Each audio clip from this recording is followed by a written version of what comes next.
नमस्कार दोस्तों। कहा जाता है किसी भी एग्ज़ाम को देने से पहले उस एग्ज़ाम से रिलेटेड यदि कोई प्रीवियस ईयर के क्वेश्चन हैं तो उसे ज़रूर एनालाइज़ करके जाइए, या उस पैटर्न में कोई दूसरे एग्ज़ाम भी हुए हैं तो उसके क्वेश्चन को आप ज़रूर एनालाइज़ कीजिए।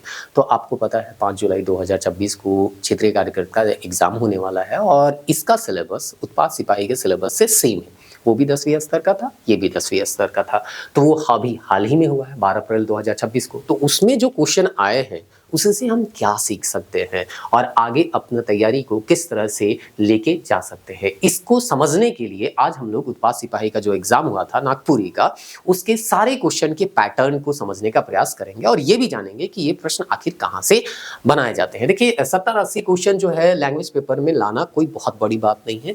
थोड़ा भी सीरियस कोई कैंडिडेट होगा तो 70+ जो है वो लेके आएगा ही आएगा, लेकिन आपका टारगेट होना चाहिए 90+। और 90+ लाने के लिए आपको हर एक चीज को एनालाइज करके जाना है, एक भी क्वेश्चन प्रयास करना है आपसे गलत ना हो। लेकिन एग्जाम हॉल में थोड़ा बहुत गलत हो ही जाता है। कुछ आप देख ही रहे हैं नागपुर में क्या स्थिति है, कुछ क्वेश्चन ड्रॉप कर दिए जा रहे हैं, कुछ क्वेश्चन के आंसर ही गलत दिए जा रहे हैं। तो कम से कम अपने तरफ से आपको कोई गलती नहीं करना है। आयोग तो गलती कर ही रही है, आपको अपने तरफ से कोई भी गलती नहीं करना है। तो उसके लिए अपने आप को तैयार करके जाना है। तो चलिए आज सबसे पहले यहाँ समझते हैं नागपुरी के जो प्रश्न आए थे उसका पैटर्न क्या रहा था।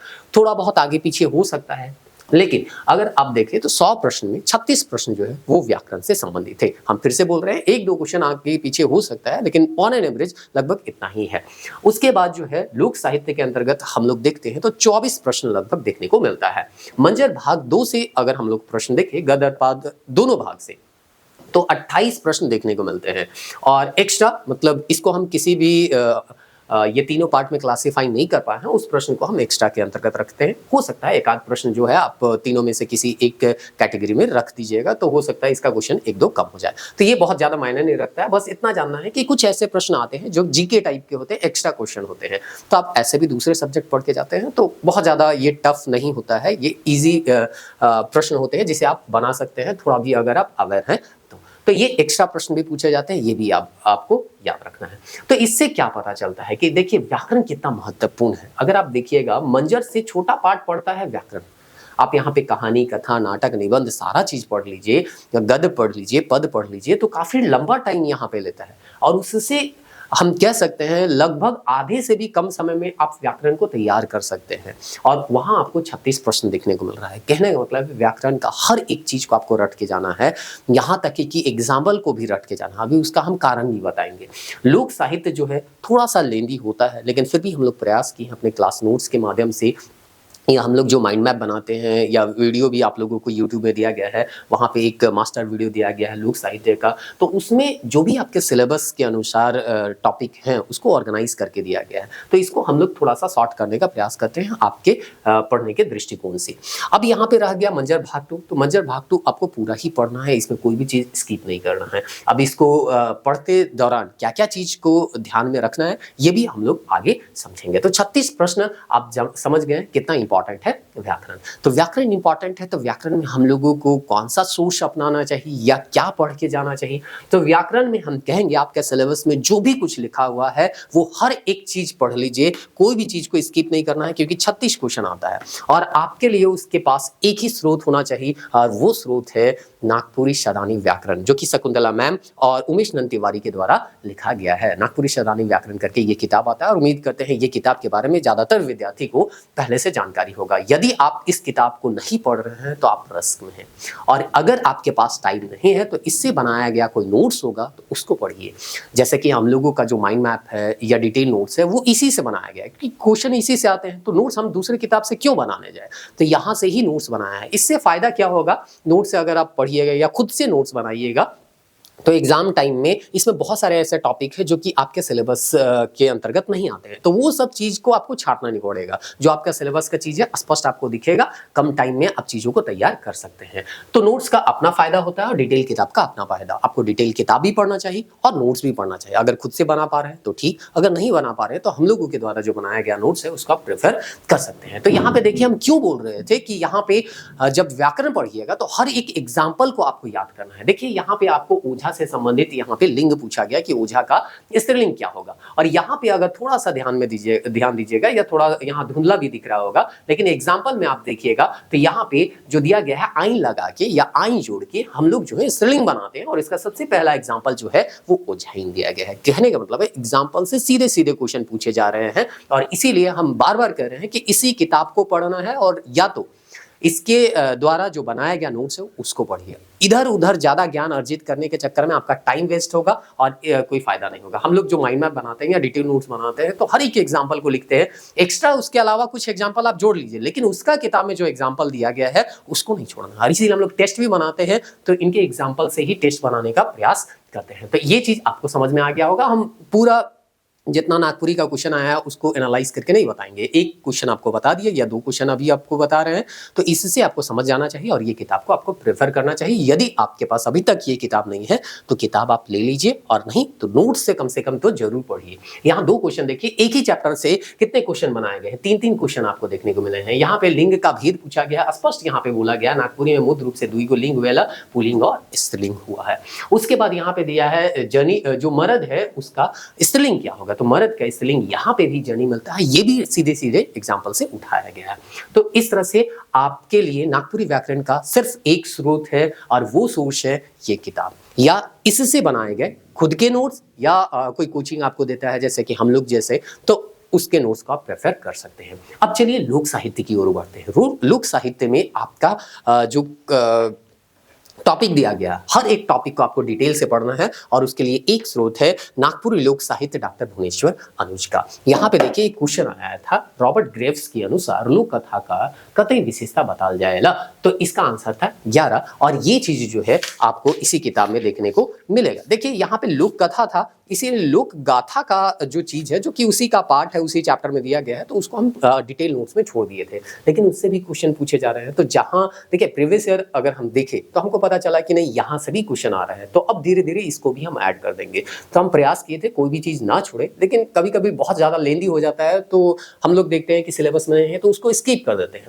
लेकिन प्रीवियस ईयर में आ रहे हैं तो फिर उसको ऐड ऑन कर देते हैं। तो इसीलिए नोट्स में हम लोग लगातार ऐड ऑन कर रहे हैं, और आपको लगातार वहां अपडेट देखने को मिलेगा। तो यहाँ पे आप देखिएगा पेज नंबर 70 में, तो यहाँ पे स्पष्ट 69 और 70 में देखिएगा तो स्पष्ट यहाँ पे देखने को मिल जाता है कि रॉबर्ट ग्रेव्स ने लोक कथाओं को निम्नलिखित 11 विशेषताएं बताए हैं। अज्ञात रचनाकार, प्रामाणिक मूल पाठ की कमी, संगीत का साहचर्य एवं सहयोग, स्थानीयता की गंध, मौखिक परंपरा, अलंकृत शैली का अभाव, रचनाकार के व्यक्तित्व का अभाव, दीर्घ कथानक की विद्यामता, टेक पदों की पुनरावृत्ति, इतिहास की संदिग्धता, लोक छंद और तुक की लापरवाही। तो इस तरह से आपको हो सकता है आज 11 पूछे, आप नेक्स्ट एग्जाम हो सकता है इससे संबंधित और कुछ दूसरे क्वेश्चन भी देखने को मिल सकते हैं। इसीलिए आपको ये जो लोक कथा है, या आप कह सकते हैं लोक साहित्य का जो भी टॉपिक है, उसको इस किताब से तैयार करना चाहिए। या फिर वही बात है, अगर आपके पास उतना समय नहीं है तो इस किताब से बनाया गया जो नोट्स है उसको आप प्रेफर कर सकते हैं, इससे आपका समय बचता है। अब यहाँ पे आते हैं मंजर भाग 2 में। तो मंजर भाग 2 में कोई भी चीज आपको स्किप करके तो चलना नहीं है, हर एक चीज आपको पढ़ना है। जिसमें सबसे पहले दिया गया है यहाँ पे कि पूछने का क्या तरीका रहा। अगर इस क्वेश्चन को एनालाइज करें तो देखिए हर कहानी का आपका पात्र आपको याद रखना है, किसी भी तरह से पात्र में कंफ्यूजन नहीं होना है कि ये पात्र जो है किस कहानी से था, निबंध से था, नाटक से था, ऐसा आपको कंफ्यूजन नहीं होना चाहिए। और देखिए इसका कितना एग्जाम्पल दिया है, हनी कौन कहानी का पात्र है, हीरू कौन है, मुखिया कर ना चर्चा कहाँ हुआ है, हरखू कौन नाटक से संबंधित है। तो इस तरह के क्वेश्चन बहुत सारे दिए गए। देखिए शंकर कौन कहानी है, स्वाति कौन कहानी का पात्र है, रशियन होटल का चर्चा कहाँ है। तो इस तरह से हर एक पात्र या कोई स्पेसिफिक चीज है, जैसे कि रशियन होटल यहाँ पे दिया गया है, तो उस चीज को आपको कहानी के संदर्भ में याद रखना है, या निबंध नाटक जो भी हो उसके संदर्भ में याद रखना है। तो इस तरह से इस सब चीज को देखिएगा। उसके बाद यहाँ पे लेखक जो है, जो विषय सूची है, उसको आपको रट के जाना है। अगर आप एक भी विषय सूची में किसी निबंध का, नाटक का या कोई पद भाग है उसका लेखक को भूल रहे हैं तो आप रिस्क में हैं। उसको सबसे पहले आपको रट के जाना है, क्योंकि ये फैक्चुअल डाटा होता है। कभी कभी हम लोग क्या हो जाते हैं, भूल जाते हैं। तो इस तरह से देख लीजिए कितना का जो है कहानी या जो निबंध है वो सब का लेखक जो है वो पूछा गया है, बिहान कविता का पूछा गया है, रामरेखा का हो सकता है, इसके अलावा भी होगा, लेकिन आपको इतना दिखा दिए तो समझ में आना चाहिए कि हाँ ये पैटर्न में क्वेश्चन पूछा जा रहा है। मांदर का तान कविता कौन लिखे हैं, ये चीजें। उसके बाद देखिए सपूत मंजर भाग 2 में काहे के, तो यहाँ पे इसका आंसर हो जाएगा नाटक। इसका मतलब क्या है कि कौन जो है निबंध के तौर पे लिखा गया है, कौन नाटक के तौर पे लिखा गया है, कौन पद भाग है, कौन लोक गीत करके दिया गया है ना जो है 17वां चैप्टर में, वो लोकगीत जो है वो कौन लोकगीत के अंतर्गत दिया गया है, ये सब सारा चीज आपको याद करके, कौन लोक कथा है, लोक कथा के अंतर्गत है, कौन कहानी के अंतर्गत है, ये सब चीज जो है आपको याद करके जाना है ताकि किसी तरह का कोई भी कंफ्यूजन एग्जाम हॉल में ना हो। उसके बाद लास्ट में एक चीज अगर वीडियो में अभी तक अंत तक बने हुए हैं तो एक आपको एक्स्ट्रा पॉइंट यहाँ पे जानकारी मिलेगा, क्योंकि बहुत सारे लोगों को लगता है कि अरे क्या ही बताएंगे, क्या ही जानेंगे, लेकिन आप क्वेश्चन को एनालाइज कीजिएगा तो आपको बहुत कुछ पता चलेगा और धैर्यपूर्वक सुनिएगा तो भी आप जो है कहीं ना कहीं अपने नॉलेज में चीज़ों को इम्प्रूव जरूर कीजिएगा। और धैर्यपूर्वक किसी का बात ये नहीं कर रहे हैं कि मेरा ही बात को आप सुनिए, आपको जो भी अच्छा लगता है उनका बात को आपको सुनना चाहिए। अब यहाँ पे देखिए 2 क्वेश्चन यहाँ पे हम लिए हैं, प्रथम नागवंशी राज कौन है के और आकाशवाणी का स्थापना का। इसको आप लोक साहित्य में भी नहीं रख सकते हैं, व्याकरण में भी नहीं रख सकते हैं, जबरदस्ती अगर रखना चाहे तो आप रख सकते हैं व्याकरण का जो या नागपुरी भाषा का विकास के क्रम में आप इसको देख सकते हैं, वो अलग बात है, लेकिन सामान्यतः जो चैप्टर दिए गए हैं उनमें से ये नहीं आता है, ये एक्स्ट्रा क्वेश्चन के अंतर्गत हम रखते हैं। लेकिन अगर मंजर भाग 2 का जो भूमिका वाला है, देखिए चैप्टर शुरू करने से पहले यहाँ पे या विषय सूची देने से पहले आपको मिलेगा भूमिका। अब इस भूमिका में आप पढ़िए, भूमिका को पढ़िएगा तो पता चलेगा इन दोनों क्वेश्चन को इसी भूमिका से क्या किया गया है, बनाया गया है। इसका मतलब सामान्यतः हम लोग, आप लोग तो छोड़ दीजिए, हम लोग को भी नहीं लगा था कि भूमिका से क्वेश्चन बनाया जाता है, किसी को अगर लगा होगा तो अच्छा बात है, लेकिन हम लोगों को भी नहीं पता चला था कि भूमिका से क्वेश्चन बनाया जाएगा, भूमिका से क्वेश्चन बना के दे दिया। तब अब हम लोग अब क्या करेंगे, भूमिका को पढ़ के जाएंगे। इस भूमिका में अगर आप देखिएगा तो बहुत सारे डाटा है जिससे क्वेश्चन बनाए जा सकते हैं, तो इसीलिए अभी तक अगर नहीं पढ़े तो पढ़ लीजिए। इसके बाद हम लोग एक आध वीडियो लाएंगे जिसमें भूमिका को भी आपको समझाएंगे और वहां जो भी फैक्चुअल डाटा है वो आपको बताया जाएगा और क्वेश्चन भी बना के बताया जाएगा, ताकि अगर उससे नेक्स्ट टाइम में या इस एग्जाम में सवाल पूछा जाए क्षेत्रीय कार्यकर्ता में तो वो सवाल आपका छूटेगा नहीं। इसलिए हम बोले ना कि देखिए 70-80 हर कोई बनाता है, आप एज लीजिएगा 80 के बाद कि 80, 90, 95, 92, 93 ये क्वेश्चन पहुंचने के लिए आपको बहुत ज़्यादा मेहनत करना पड़ेगा और इसके लिए हर एक चीज़ को आपको ध्यान में रख के जाना है, हर एक चीज़ को समझ के जाना है, तब आप इस तरह से क्वेश्चन को बना के आ पाइएगा। तो इस तरह से भूमिका को आप जरूर पढ़ लीजिएगा, अभी तक नहीं पढ़े हैं तो, और आने वाला जो हम लोगों का वीडियो होगा वहाँ तो हम लोग बताएंगे। नागपुरी के बारे में है तो हम लोगों का ऐप जो है वो जरूर अगर नहीं डाउनलोड किए तो डाउनलोड कर लीजिए, डिस्क्रिप्शन में लिंक जो है दिया गया है, प्रबोध पत्रिका के नाम से ही आपको मिल जाएगा, जो चैनल का हम लोगों का यूट्यूब चैनल का नाम है।